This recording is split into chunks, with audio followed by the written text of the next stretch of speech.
Hey everyone, if your Vivaldi browser is using too much memory, don't worry. In this tutorial, I'll show you step by step how to fix high memory usage and improve performance.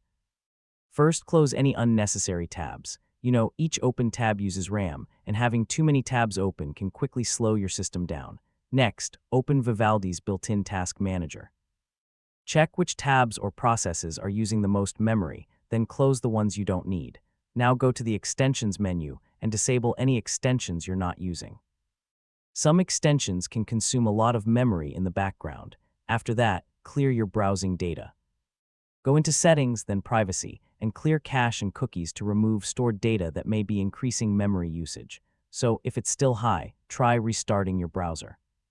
This helps reset memory usage and clear temporary background processes. Next, make sure Vivaldi is updated to the latest version. Updates often include performance improvements and memory optimizations. Finally, restart your computer to fully refresh system memory and test Vivaldi again, and that's it.